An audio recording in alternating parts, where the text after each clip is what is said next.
15 diz, todos juntos, antes, a Cristo como Senhor,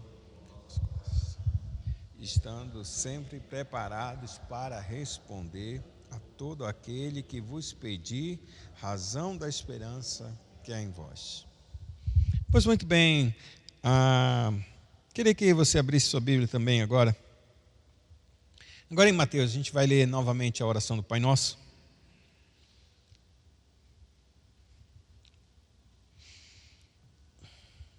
Mateus capítulo número 6.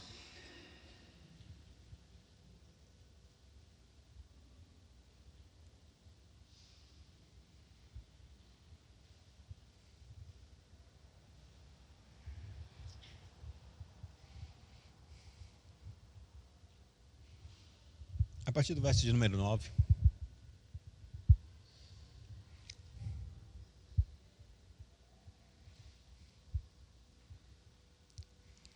Vamos todos juntos orar a oração que o Senhor nos ensinou. Portanto, vós orareis assim. Todos juntos? Pai, santificado seja o teu nome. Venha o teu reino. Faça-se a tua vontade, assim na terra como no céu. O pão nosso de cada dia dá-nos hoje. Perdoa-nos as nossas dívidas, assim como nós temos perdoado aos nossos devedores. E não nos deixes cair em tentação, mas livra-nos do mal. Pois teu é o reino, o poder e a glória para sempre. Amém. Verso de número 14 e 15, continuemos. Porque se perdoardes aos homens as suas ofensas, também.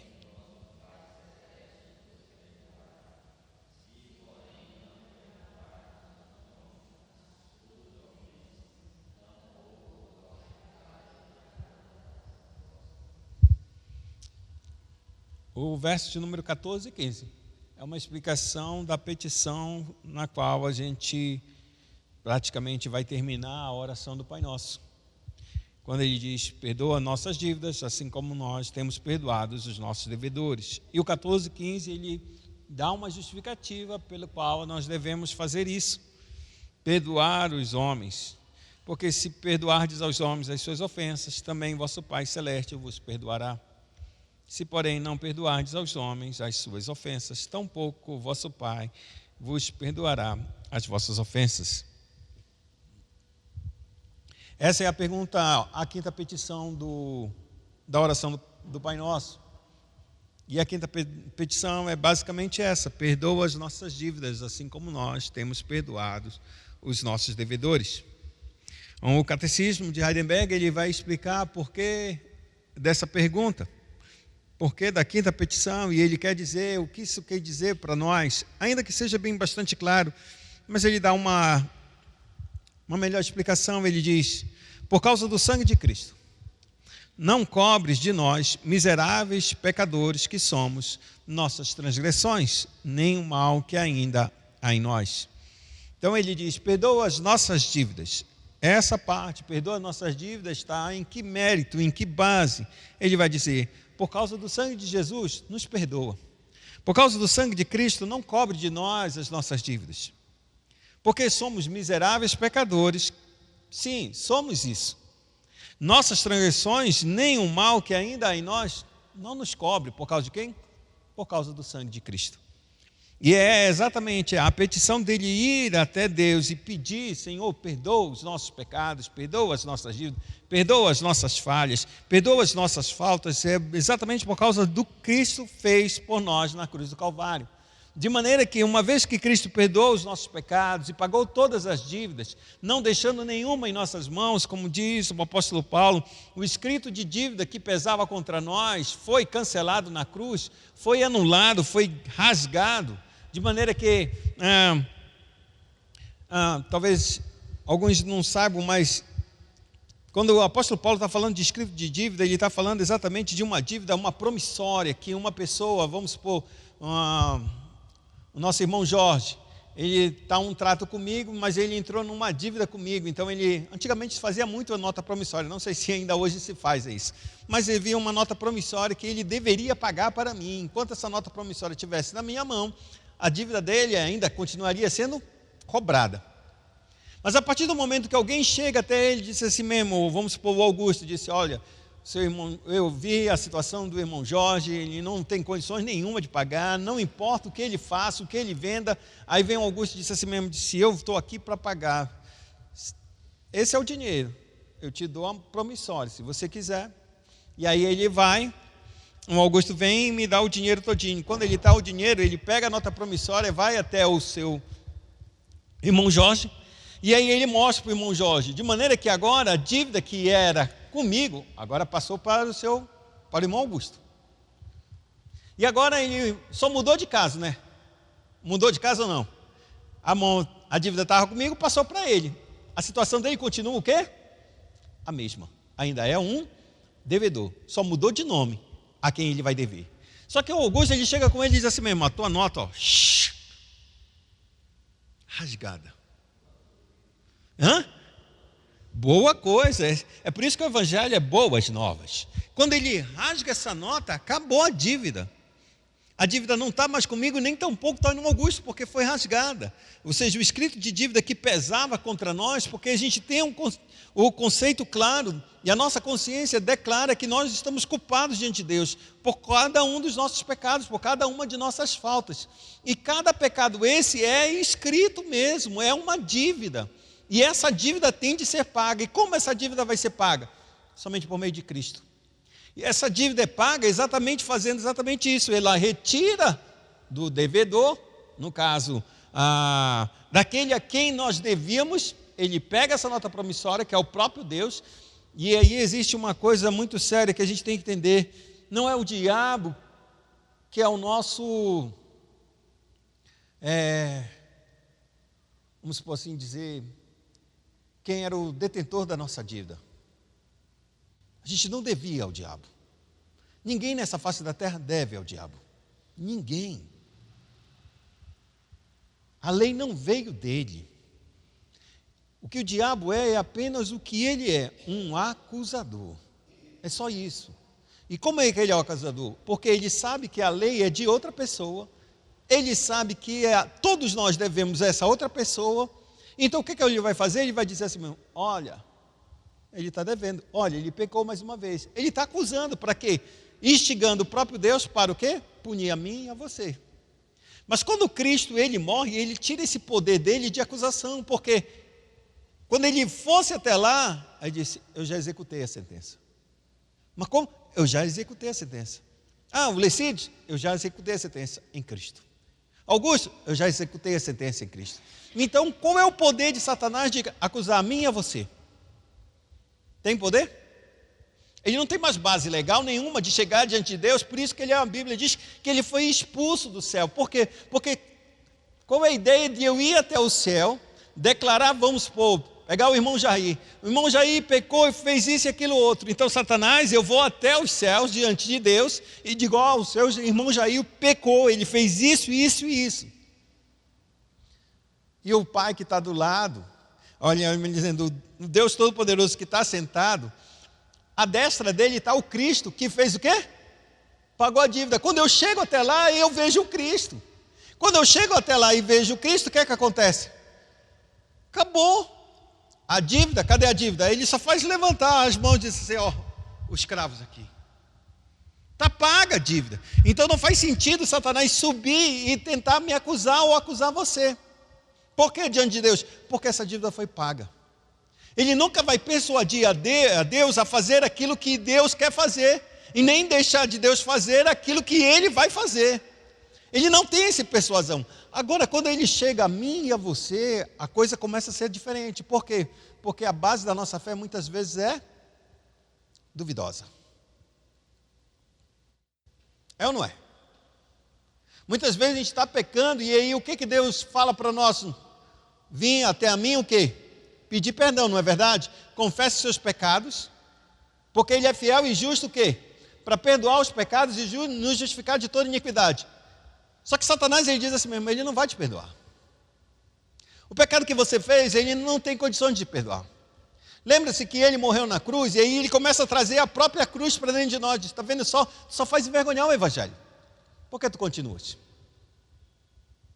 O que isso vai entender é que a gente vai pensar que aquilo que Cristo fez por nós, parece que se jogou por terra. Não é válido mais para nós, porque a gente está pecando, a gente está errando, a gente está vacilando. E a nossa consciência começa a ficar cada vez mais culpada, não porque Cristo não perdoou, é porque a gente não consegue mais vir até Ele. A gente tem dúvida de realmente se Deus vai nos receber ou não. E por que a gente tem dúvida? Porque a gente olha para dentro de nós. A gente olha para a resposta das pessoas que estão à nossa volta. A gente não olha para um Deus que todo o tempo Ele está mostrando para nós que está buscando o pecador. A gente não consegue perceber que o próprio Deus não pode faltar com a sua palavra. Enquanto a gente percebe desse jeito, enquanto a gente não consegue compreender de fato isso, Ele continua a nos arrastar para o pecado, continua a nos arrastar para uma vida solitária, para uma vida distante de Deus. É por isso que quando Cristo ele vai nos ensinar a oração do Pai Nosso, Ele começa dizendo exatamente isso: Pai, perdoa as nossas dívidas. Perdoa as nossas faltas. E esse é o ponto que é interessante, porque quando Deus está falando sobre tudo isso, Ele está falando que antes que a gente peça o perdão pelos nossos pecados, Ele já pediu antes o pão de cada dia. Não pediu? Pai nosso que estás no céu, santificado seja o teu nome, venha a nós o teu reino, seja feita a tua vontade, assim na terra como no céu. O pão nosso de cada dia nos dá hoje. Depois, perdoa as nossas ofensas.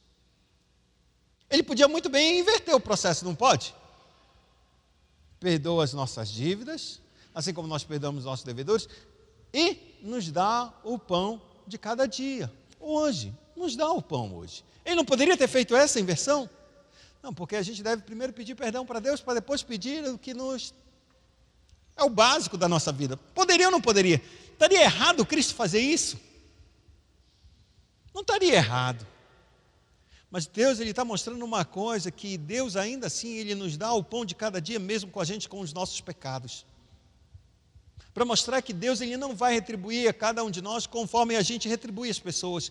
Porque se, vamos supor, se o Augusto falha comigo, aquilo que para ele necessita, muitas vezes eu posso fechar as minhas mãos, porque eu sou mau.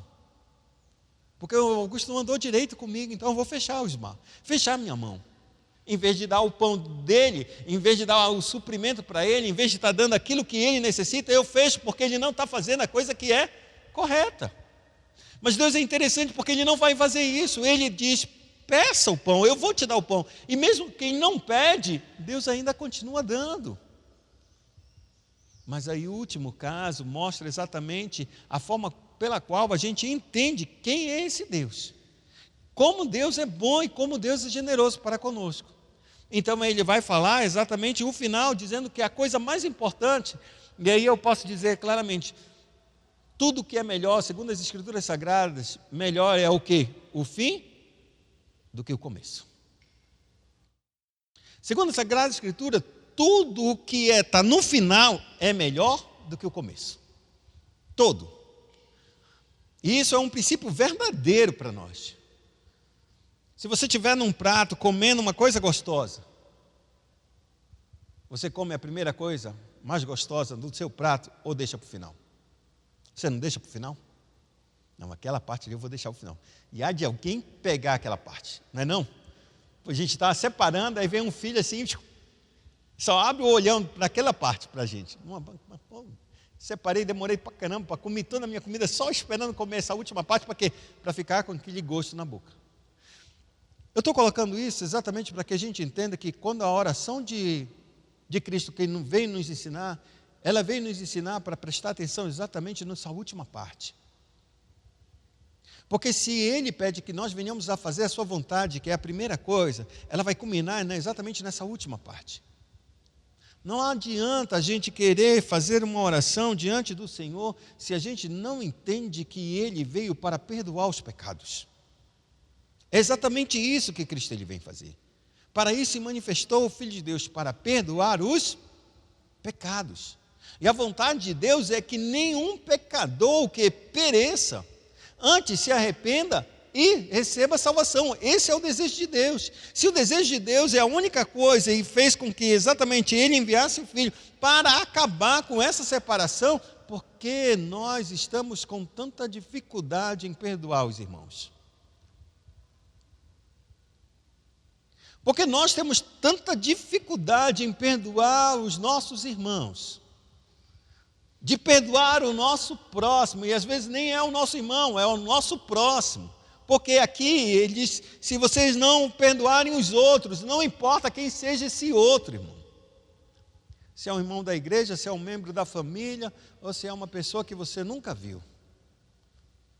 Por que há tanta dificuldade? Porque o pecado vai fazer exatamente isso, ele vai corromper a nossa mente, para que a gente possa dizer exatamente uma única coisa. Baseado nos méritos, eu declaro quem é perdoado e quem não será perdoado. Baseado nos meus méritos, nas minhas regras. E aí, quando eu baseio nas minhas regras, nos meus méritos, eu estou excluindo a vontade de Deus. E aqui, como eu disse, o final dessa oração é basicamente isso. A parte mais importante dessa oração, por quê? Porque ela vai remeter ao início dela. Fazer a vontade de Deus. E como a vontade de Deus, ela é feita plenamente nos céus, ela deve ser feita plenamente aqui na terra. E quando Cristo ele andou na terra, ele exatamente tinha esse poder de se Deus me deu autoridade para aqui na terra o quê? Perdoar pecados. Isso foi o que ele falou para muitas pessoas, em especial para um paralítico que foi destelhado o seu teto. 4 homens baixaram a maca dele de frente para Jesus. Jesus olhou para esses homens ali, viu a maca aqui embaixo, ele olha para os homens e diz: perdoados são os teus pecados. E a multidão que olhava para ele disse assim mesmo, e os líderes do povo disseram: quem é esse homem? Quem ele pensa que ele é para perdoar pecados? Não é somente um que perdoa pecado? Deus? Quem esse homem acha que ele é? Só que o que eles comentavam era cochichando ou às vezes só nos seus pensamentos. E o que Cristo ele vai dizer assim mesmo: por que vocês estão falando sobre isso? Porque começam a questionar a respeito de eu ter falado para esse homem: perdoa os seus pecados. Para que vocês saibam que eu, o Filho do Homem, tem poder na terra para perdoar os pecados, o que é mais fácil dizer? Levanta-te e anda, ou perdoados estão os seus pecados? Me explicam. Eles ficam em silêncio, eles não sabem dizer. Lógico que eles sabem dizer, é muito mais fácil dizer perdoa os pecados para uma pessoa que está, vamos supor, em fase terminal. Perdoados estão os teus pecados. Pode ser verdadeiro, pode ser falso. Quem pode dizer que foi verdade, que foi mentira? Só o próprio Deus pode atestar que uma pessoa foi perdoada ou não. Mas se essa pessoa se levantar e for completamente restaurado, todo mundo vai atestar, inclusive o próprio Deus, que a palavra desse homem tem poder. Ele levantou aquele homem. E é isso que Cristo ele vai dizer, para que vocês saibam que o Filho do Homem tem poder para perdoar pecados. Eu te digo, levanta-te, toma o teu leito e anda. Naquela mesma hora, aquele homem se colocou de pé, pegou o leito dele e foi embora. A Bíblia diz que as pessoas ficaram maravilhadas com a palavra e com a autoridade de Cristo. E os homens passaram a reconhecer verdadeiramente, ainda que não aceitassem, que esse homem tinha poder de perdoar pecados. Mas uma coisa é certa: o que Cristo faz, Ele perdoa pecados aqui nessa terra. Ele perdoa pecados aqui. Ele disse: eu tenho autoridade para perdoar onde? Na terra. Cristo, Ele não tem autoridade para perdoar pecados no céu. Você entra no céu perdoado. Se você não entrou, é porque você não estava perdoado, ou não está perdoado. Se você não está perdoado, segue-se o juízo. Ao tempo de se perdoar, ou tempo de se pedir perdão, é aqui nessa terra. Não é depois. Depois da nossa morte, definido está o nosso sistema. Definido está para onde vai o nosso rumo. Ou a gente saiu daqui perdoado, ou a gente ainda continua com os pecados sobre nós. E se o pecado ainda está sobre nós, a punição vai vir, como diz a Escritura, a ira de Deus permanece sobre a vida deste homem. Então, a primeira coisa que o catecismo vai abordar é exatamente isso. A certeza de que o perdão em Cristo nós temos, e por isso nós podemos ir e pedir perdão ao próprio Deus. Mas ele não diz somente isso, porque a segunda parte ele diz, assim, nós também devemos perdoar os nossos irmãos, como Cristo nos perdoou. Então ele diz, assim como tua graça nos fez, com que tenhamos o firme propósito de perdoar nosso próximo de todo o coração. A graça de Deus não faz somente a gente acreditar que Deus é capaz de nos perdoar. A graça de Deus nos dá força também para perdoar os nossos devedores.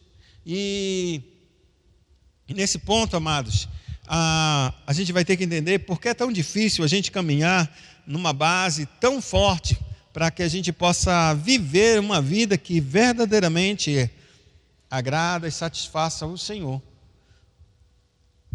Como a gente pode perdoar as pessoas? Como a gente pode verdadeiramente caminhar ao lado de alguém que tem nos machucado, tem nos ferido, tem feito, muitas vezes, alguns de nós entristecer. E a pergunta que a gente tem que fazer é exatamente isso. Qual é o custo do teu pecado? O quanto é grande o teu pecado que Deus tem perdoado? Quão difícil é o que Cristo fez para perdoar o teu pecado? Ele diz aqui, Matthew Henry, é um comentarista, acho que do início do século passado, ele disse, e o Senhor, assim como nós oramos diariamente pelo pão nosso de cada dia, nós oramos pelo perdão de nossos pecados. Pois nós somos todos culpáveis perante Deus e todos pecamos e carecemos da glória de Deus. Todos tropeçamos em muitas coisas, todos os dias. Quem pode dizer quão frequentemente tropeça? Se observares, Senhor, iniquidades, quem, Senhor, subsistirá? Contigo, porém, está o perdão, para que te temamos. Ó Deus, ser propício a nós, pecadores. E então ele começa, uma vez que ele começa a dizer exatamente isso, primeiro, Matthew Henry, ele vai apontar que a nossa fraqueza de nossa estrutura de não viver uma vida realmente reta diante de Deus. De não passar um dia sequer sem ter cometido um pecado. Ele vai falar isso de maneira geral, da estrutura nossa, da nossa fragilidade. Não tem como a gente caminhar em total perfeição diante de Deus. Então, se a gente não caminha, ele diz, Senhor, então não olha para nós por causa dessa nossa fraqueza. Não olha para nós com um escrutínio para sempre apontar e encontrar os pecados, porque o Senhor vai encontrar muitos. Porque quem de nós não tropeça? Quem de nós verdadeiramente consegue observar todas as faltas, todas as falhas? Então ele diz, mas Senhor, contigo está o perdão para que nós temamos o Senhor, para que nós respeitemos e viemos até diante de Ti para alcançar aquilo que só o Senhor pode dar, o perdão. Essa é a primeira parte, ele vai estar jogando duas coisas. A primeira, a nossa fraqueza, e a segunda, a força de Deus em perdoar os nossos pecados. O desejo de Deus de perdoar. O desejo de Deus de não escrutinar, verdadeiramente não investigar cada um dos nossos meandros, das nossas falhas. Mas Deus está com a intenção de, quando Ele se aproxima de nós, é de perdoar. Não é para te cobrar e dizer, ó, tu pecaste nisso. Não. Eu estou chegando até você, eu estou indo até você com um perdão nas minhas mãos. Não estou indo com um juízo. É interessante, são as figuras que Deus trata a respeito de nós. E de como Deus ele está indo até o pecador. Algumas figuras que são muito, muito bonitas. Quando Jesus ele andou, ele falou algumas parábolas. Uma delas foi o quê? Da ovelha perdida. A ovelha perdida está perdida. E por que está perdida? não ouviu mais a voz do Senhor. Se afastou do bom pastor. A gente sabe pela ciência natural que a ovelha ela não tem a capacidade de orientação. Ela só se orienta pela voz do seu pastor. Mas se a ovelha se afasta do seu pastor e ela não escuta mais a voz do seu pastor, ela é muito fácil de se distrair por qualquer coisa, então ela vai se afastando. E à medida que ela vai se afastando, ela não consegue mais voltar, não tem mais chance. Então o que acontece?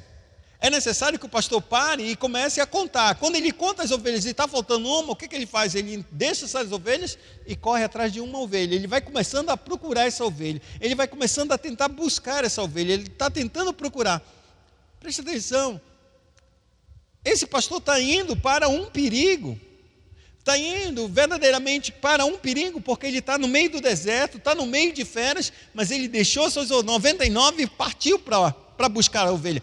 De todas as suas ovelhas, ele disse, celebrou o quê? Uma festa. Chamou os seus amigos e disse, a minha ovelha estava perdida e foi encontrada. Celebremos comigo. Vamos festejar, porque eu encontrei a minha ovelha. Qual é a ideia dessa? A ideia é a figura de um homem que está, de uma ovelha extremamente pecadora, rebelde, que faz da sua vida o que ela bem entender. Essa é a imagem dessa ilustração? Ou é a imagem do coração bondoso do pastor que vai atrás da ovelha e não se preocupa se essa ovelha está extremamente em pecado? Isso não significa dizer que Deus não está se importando com o pecado, mas Ele se importa com a vida dessa ovelha, porque Ele sabe que essa ovelha irá morrer se Ele não for buscá-la. O ponto é exatamente o coração de Deus para conosco. Não é quão grande e terrível é o pecado, mas quão grande é o amor de Deus para nos alcançar. E se não é grande, e se a gente não é capaz de olhar com ternura o amor de Deus para conosco, como a gente vai pedir perdão para esse Deus? E aqui a gente entra num ponto muito sério conosco. Poucas vezes Deus foi até uma pessoa para falar dos seus próprios pecados diretamente. Você sabia? Você já parou para perceber? Poucas vezes, pouquíssimas vezes, Deus foi até alguém para dizer, oi Eliane, você pecou, viu? Você fez a coisa errada, viu? Poucas vezes Deus fez isso. E está registrado nas Escrituras Sagradas. O primeiro caso foi Adão e Eva. O segundo caso é Caim. Não lembro mais de nenhum outro caso. Pode haver? Pode ter havido, mas eu não lembro. De que Deus, o próprio Deus, chamou a atenção por causa de um pecado que um homem cometeu. Diretamente. Diretamente não. A partir de então, desde a queda de Caim e de Deus buscar tanto Adão quanto Caim, a partir daquele momento, Deus não vai mais falar diretamente, Ele passa a falar indiretamente por meio do seu povo, por meio daqueles que caminham com Ele.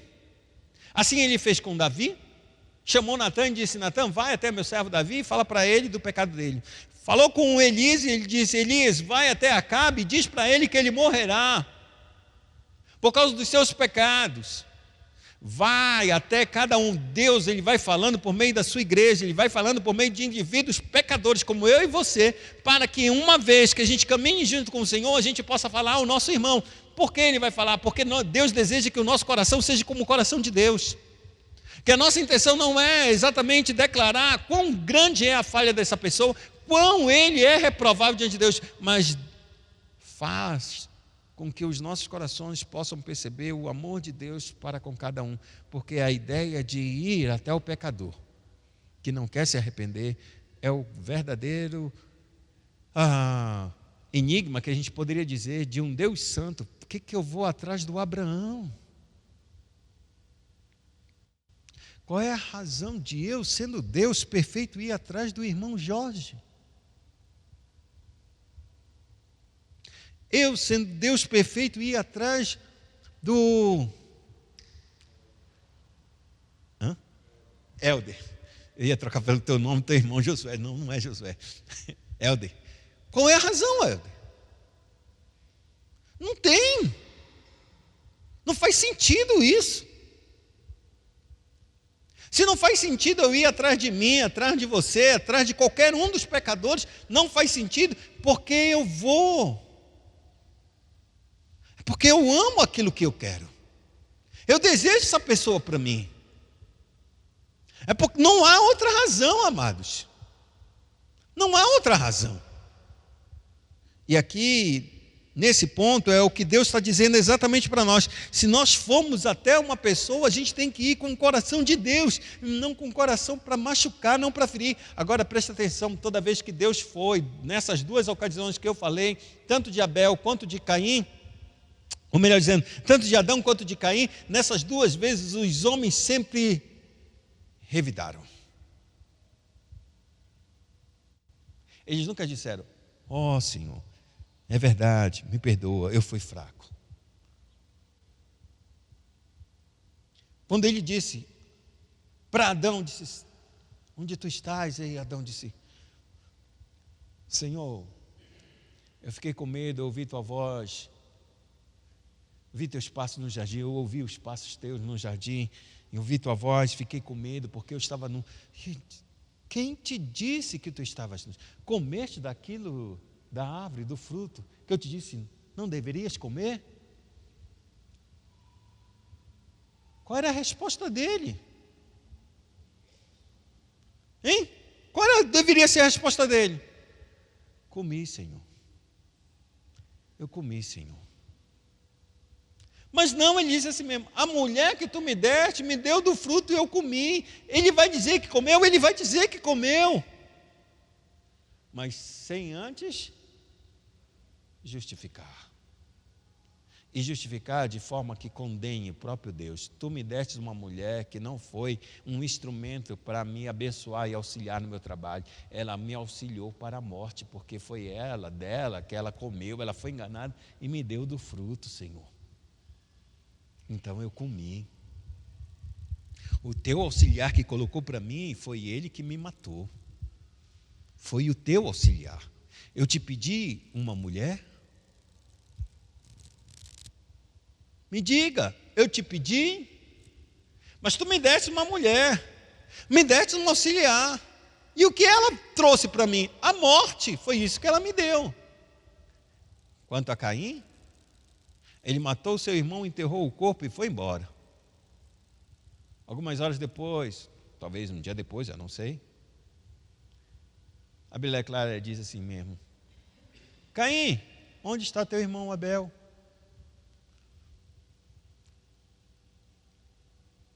Lembre-se, ele está tratando com Deus, irmãos.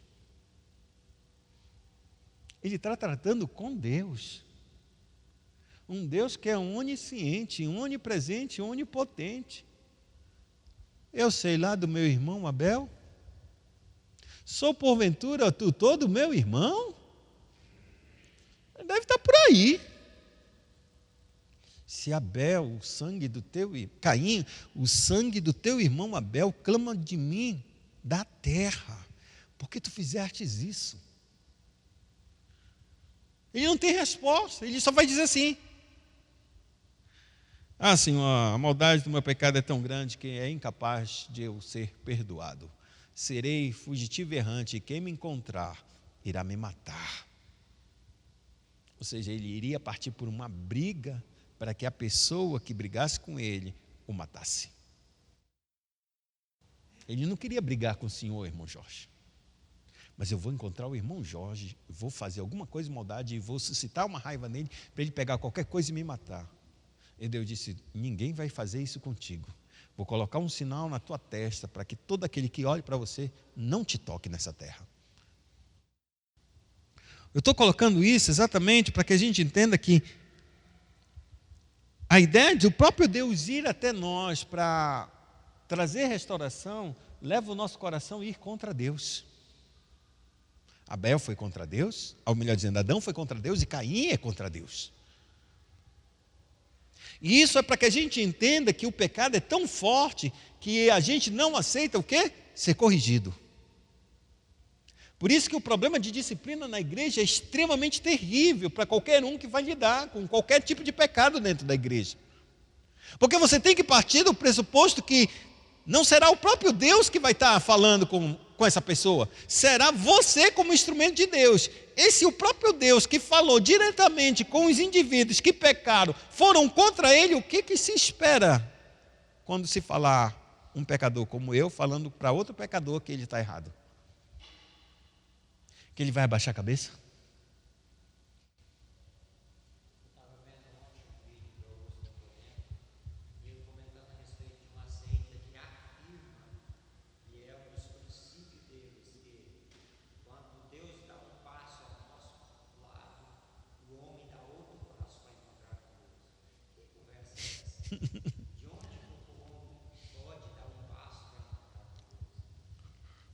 Difícil.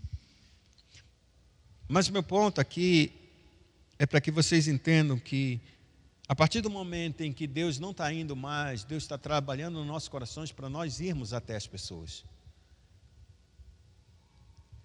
Porque isso é mais forte do que o próprio Deus Santo ir até nós. Não seria melhor o próprio Deus falar contigo, Tiago? Do que um pastor, do que um presbítero, do que um irmão da igreja, uma irmã da igreja falar contigo e dizer, Tiago, você está andando errado, desse jeito não é assim não. É de outro jeito, não é desse jeito. Não é muito melhor Deus falar contigo? Não nos parece mais justo?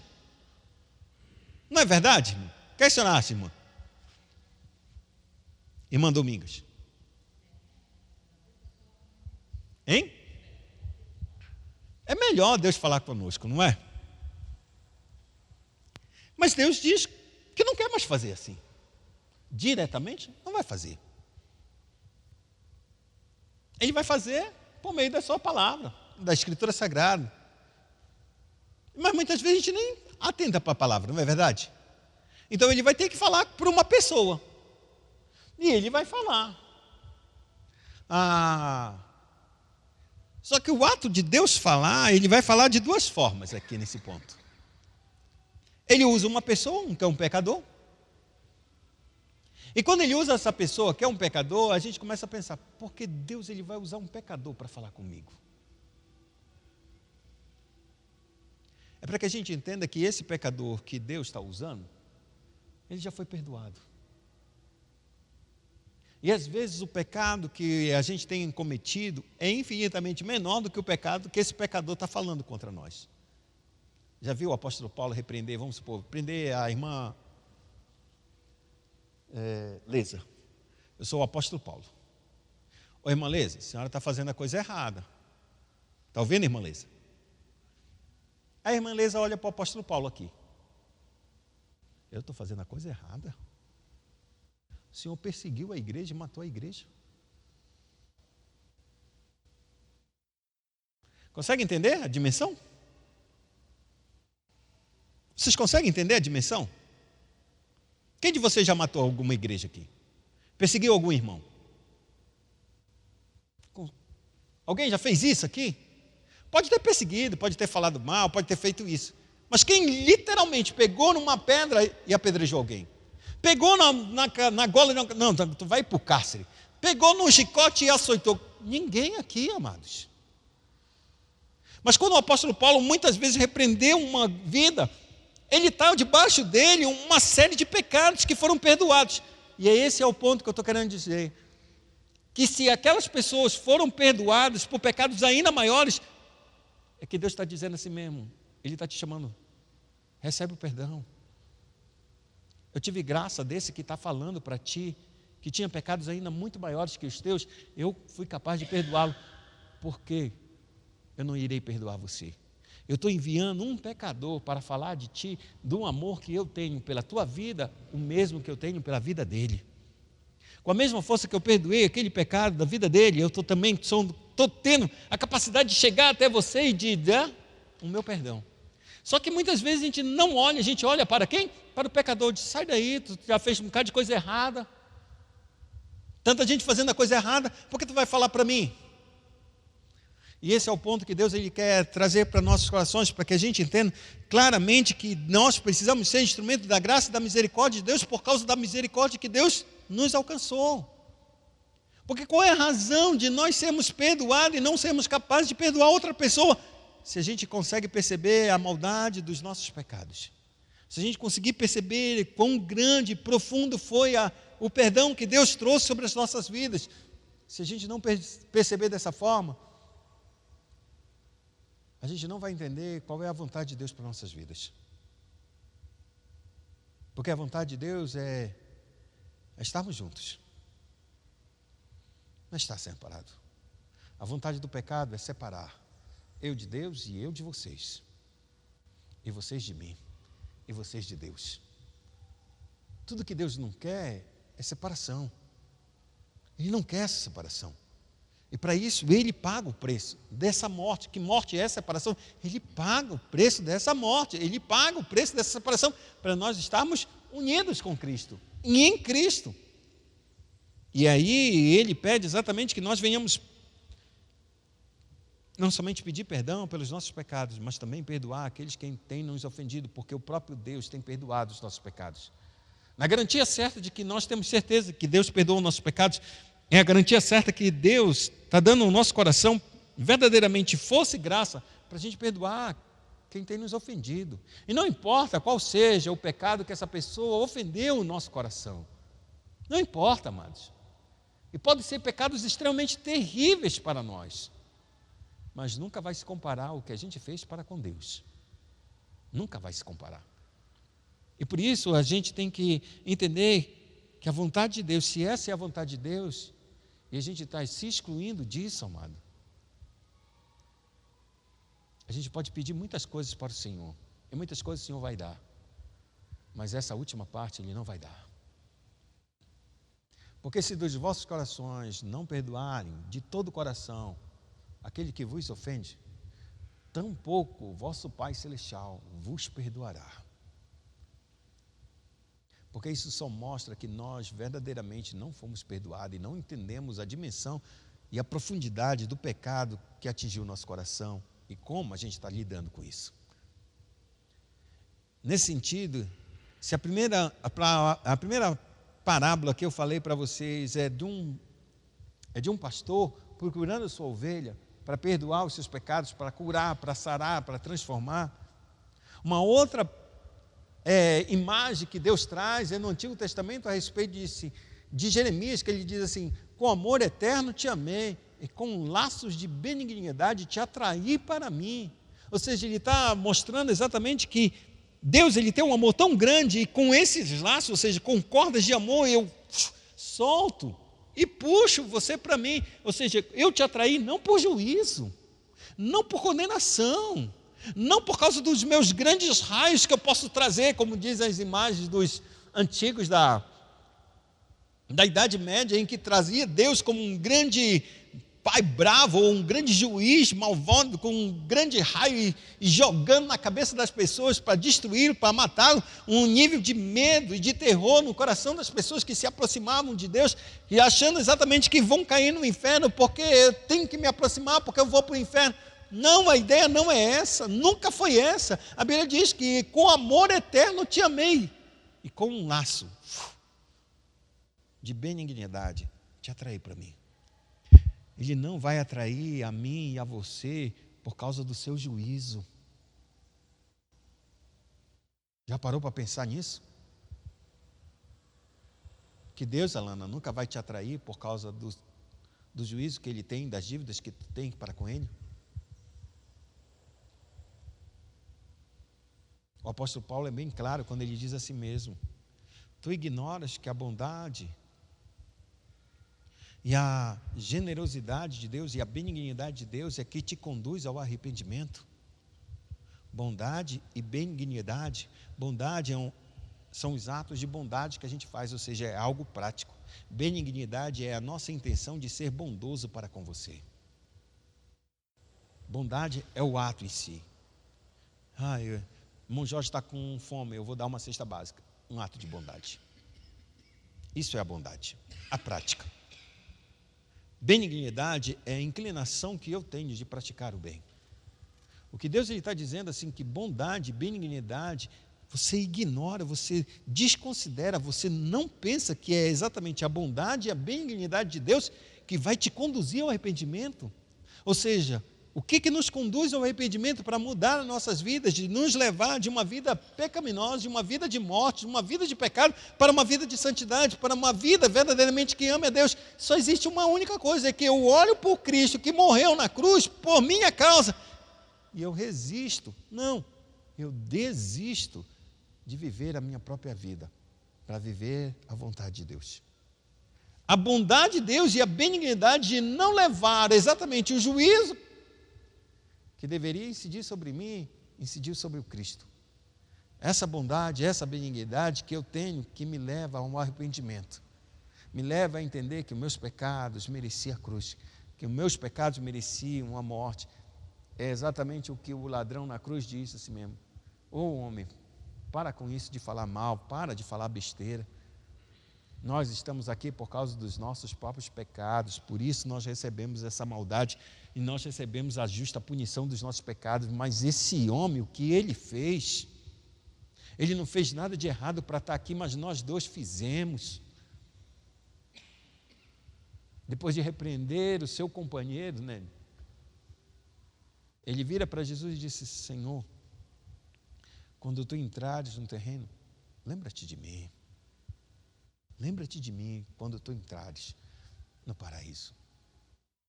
A Bíblia é clara que Jesus: hoje mesmo estarás comigo no paraíso. A bondade e a benignidade de Deus sempre vai nos conduzir ao arrependimento. Por quê? Porque a gente vai entender que o Deus que está vindo até nós não está vindo com juízo. E é isso exatamente que Cristo ele vai falar depois, logo depois que ele diz: porque Deus amou o mundo de tal maneira que deu o seu Filho unigênito, para todo aquele que nele crê não pereça, mas tenha a vida eterna. Porque o Filho do homem, o Filho de Deus, foi enviado à terra não para julgar o mundo, não para condenar o mundo, mas para que o mundo fosse salvo por ele. Então ele é enviado não para condenar, porque o mundo já estava condenado. Ele veio para salvar e buscar o que se havia perdido. Então, a gente precisa tomar uma série e uma certeza muito firme no nosso coração de buscar e salvar o que se havia perdido. O mesmo processo que Cristo foi enviado para perdoar os pecados está sobre mim, está sobre você também a capacidade de fazer isso. A oportunidade, a força e a graça está sobre você. Se você foi perdoado, você tem capacidade de perdoar qualquer pecado que venha até você. Porque o pecado já não é mais capaz de te destruir, não é mais capaz de te matar. Porque ele já matou aquele a quem ele veio. E ele veio para exatamente morrer pelos meus pecados, para morrer pelos teus pecados. Então o pecado não pode mais me matar, não pode mais matar você. Como eu falei, quando a gente é instrumento de Deus para trazer a pessoa para perto de nós, ou melhor dizendo, para perto de Deus, há duas coisas que têm que ser entendidas. A primeira é que o homem vai falar, eu vou falar, alguém vai falar até você dos seus pecados, das suas falhas, para te corrigir. Só que Deus agora, ele tem que enviar o seu próprio Espírito para que por meio dessas palavras que nós começamos a falar, o próprio Espírito vá falar no teu coração e te convença do pecado, porque eu não serei capaz de convencer. Ninguém na face da terra é capaz de convencer. No final das contas, diretamente é o próprio Deus que está indo até nós e falando para nós, porque se Ele não falar, a gente não é convencido dos nossos pecados, a gente vai ser convencido dos nossos próprios erros, das nossas próprias faltas, ainda que a gente venha falar por nós mesmos, tintim por tintim, provar A por A mais B, que você fez aquilo que fez e fez de maneira errada e consciente e pecado diante de Deus, essa pessoa ainda assim vai dizer, não, eu estou certo. Até que o próprio Deus use as nossas palavras e conduza o coração a um quebrantamento e a um verdadeiro arrependimento. E então, pode acontecer o que aconteceu com a vida de Davi. Tu és este homem, tu pecaste. E Davi disse, contra o Senhor pequei, somente contra o Senhor pequei, e fiz o que era mal aos seus olhos. eu morrerei. Ele diz, eu pequei. Davi, ele não vai dizer nada, ele não vai justificar de nenhum ato dele. Ele só vai dizer, sou esse homem, eu mereço a morte. E a Bíblia diz que Natã fala a si mesmo. Por boca de Natã, Deus diz, tu não morrerás, mas a espada não vai sair da tua casa, porque tu destes margem para os inimigos do Senhor blasfemarem do seu nome. Ou seja, a consequência dos teus pecados, tu vai viver na tua própria pele. Mas esse próprio pecado, aqui e agora, está sendo perdoado por Deus, mas as consequências vão vir. E aqui a gente tem que entender duas coisas, amados. Duas coisas.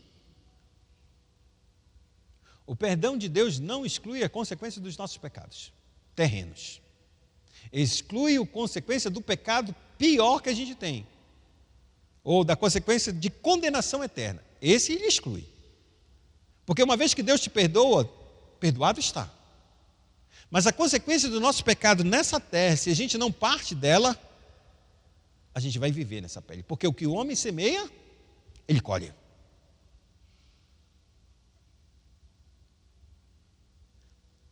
Tem um caso nos Estados Unidos que ficou muito famoso de um homem que aconteceu uma situação terrível.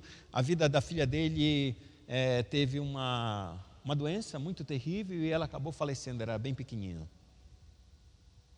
Ele, com raiva, ele culpou a Deus. E quando ele culpou a Deus, ele disse, o que eu vou fazer para maltratar Deus? Para ferir Deus pelo aquilo que ele tirou da minha filha. Ele tirou a vida da minha filha, então agora eu vou me vingar de Deus.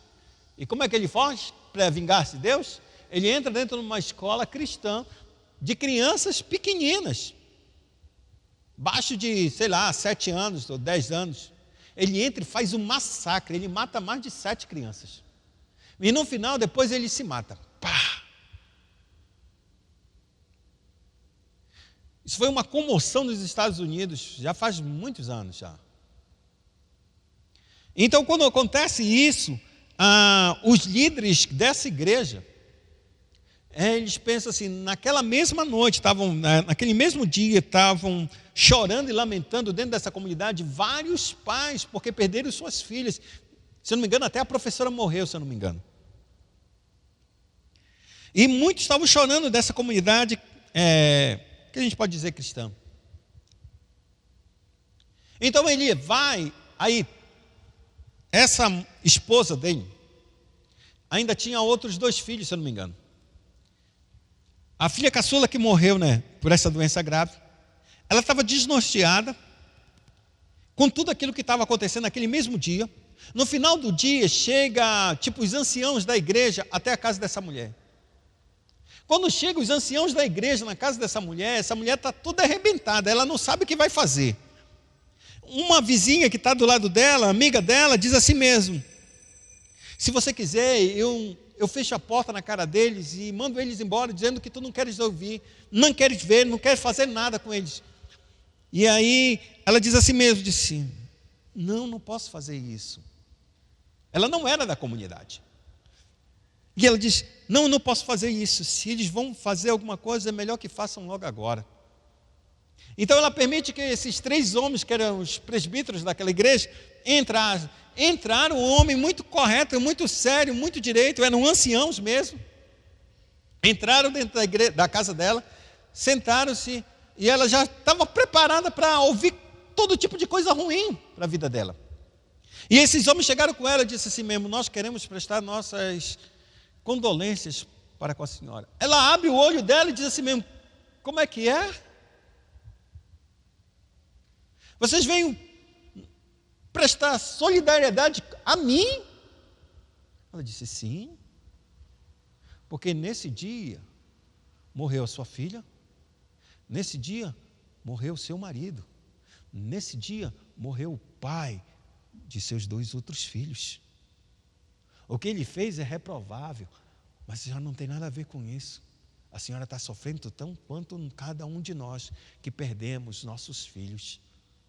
Nós estamos aqui para dizer que a senhora está perdoada e seu marido também estão perdoados. E que Deus tem que dar graça para a senhora para continuar vivendo. Quando essa história chega, que esses homens perdoaram, essa congregação perdoou essa mulher e o seu marido, eles ficaram assim abismados nos Estados Unidos. Não pode ser isso, isso não é real. Então o jornalista foi para lá para verificar isso. Quando ele começou a verificar, ele estava vendo, disse, não, tem alguma coisa que está errada. E convidaram essa mulher, a própria igreja, para vir até a comunidade deles e fazer tipo um treinamento de terapia com eles.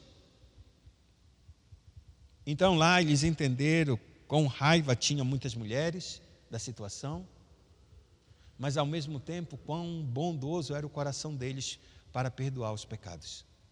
Por que eu estou dizendo isso? Simplesmente porque às vezes, amados, a gente tem que entender que o perdão é verdadeiro, é fato. Mas existem várias consequências dos nossos pecados que vão acontecer aqui nessa terra. Então, se esse homem sobrasse, ou se esse homem não morresse, ou ele não se matasse nesse tempo, ele pagaria pelos preços dos seus pecados, irmãos.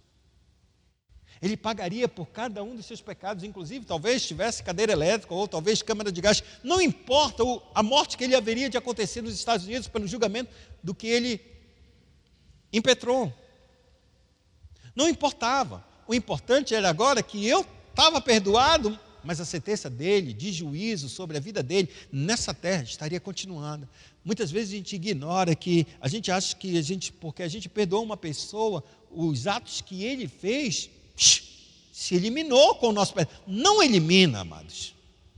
Nunca vai eliminar o pecado que eu cometo, o pecado que você comete, não elimina de face da terra. O que elimina é a condenação de juízo final sobre as nossas vidas. O perdão de Deus é verdadeiro. A gente tem que tomar consciência de que assim como Davi pecou de maneira grave, e Deus perdoou o seu pecado e não levou ele para o inferno, mas concedeu a ele misericórdia e graça, todavia o juízo de Deus continuou sobre a vida dele, em cada um dos eventos que aconteceu na sua casa. Um filho estuprando o outro, um filho matando o outro, um filho tentando usurpar o reino do pai, um filho adulterando com as mulheres e as concubinas do pai. Tudo isso aconteceu por causa de quê? Do juízo de Deus por causa do pecado de Davi. Mas Davi estava perdoado. Então a gente tem que separar duas coisas. Uma é o juízo de Deus, que faz com que a gente seja perdoado e não tenha nenhuma condenação mais em Cristo Jesus. A segunda coisa é que é a justiça de Deus que está acontecendo sobre a vida dessa terra, nesse momento, naquilo que a gente semeia, a gente vai colher. Esse é o ponto. Só que a gente quer misturar duas coisas. Se eu perdoar, eu vou tirar ele todas as consequências do pecado. Não vai tirar nada. O que a gente retira é o juízo de Deus da eternidade sobre a vida desse homem e o juízo de Deus da eternidade sobre a minha vida, porque se eu não perdoo, o juízo de Deus está sobre a minha vida, não as consequências. É isso que a gente tem que entender para separar uma coisa com outra.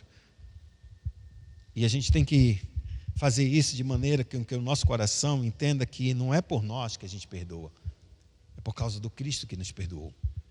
Se Ele foi capaz de perdoar os nossos pecados, a gente pode perdoar os nossos irmãos. E as consequências dos seus atos, das suas falhas, dos seus erros, vai ter que conviver. Vai ter que conviver ou não vai ter que conviver? Vai ter que conviver. E Deus vai ter que dar graça para que essa pessoa suporte, até que a sua vida possa ser restaurada diante dos olhos dos homens. Porque às vezes nem isso vai poder ser. E ele vai ter que conviver com isso. Que Deus em Cristo nos abençoe e faça com que a gente entenda que nós somos instrumentos de Deus, mas não sejamos instrumentos do juízo dele, de uma raiva que Deus não quer dar mais. Termino com um texto que nos revela quão grande é o amor de Deus para conosco e quão errado a gente faz quando a gente não entende esse amor. O texto é a vida de Moisés. Moisés perdeu a sua irmã, Miriam.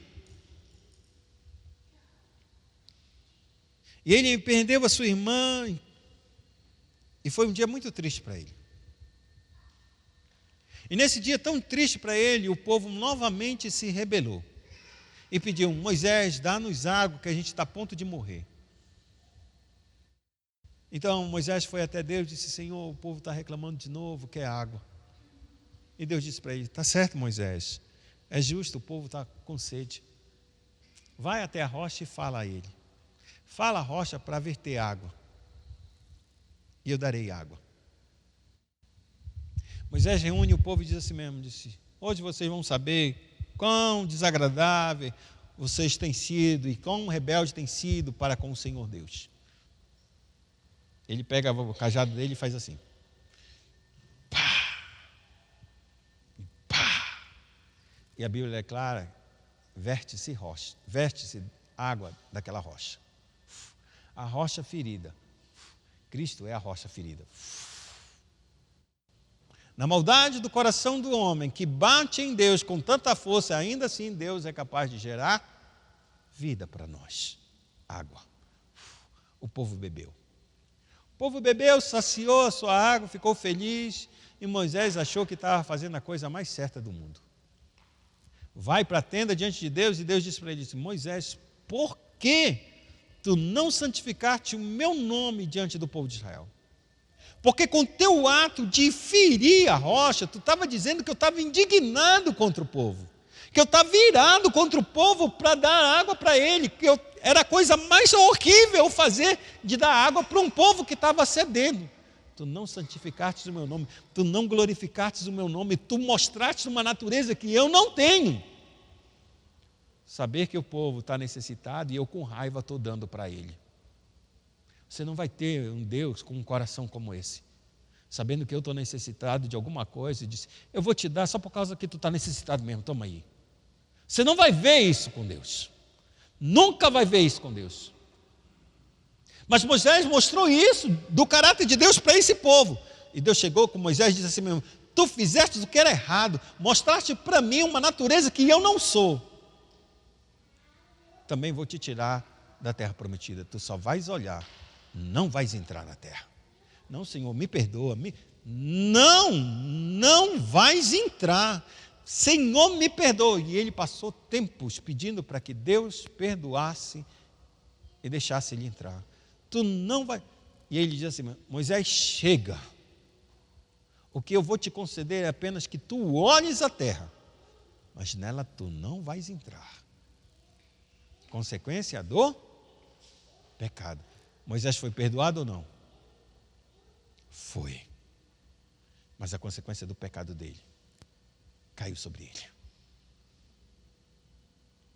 A gente não pode remover as consequências dos pecados das pessoas, mas pode perdoá-las com o mesmo perdão de Deus.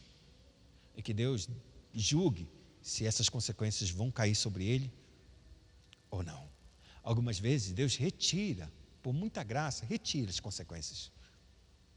Mas na maioria das vezes, Ele permite que essas consequências cheguem até nós e nós venhamos a conviver com essas consequências baseadas somente em uma coisa. Deus me perdoou e uma hora Deus vai me tirar desse mundo e das consequências que esse pecado trouxe para a minha vida. Um dia vai acabar.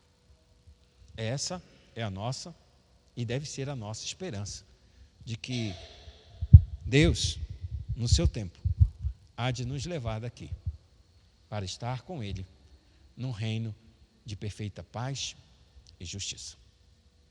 Oremos ao Senhor.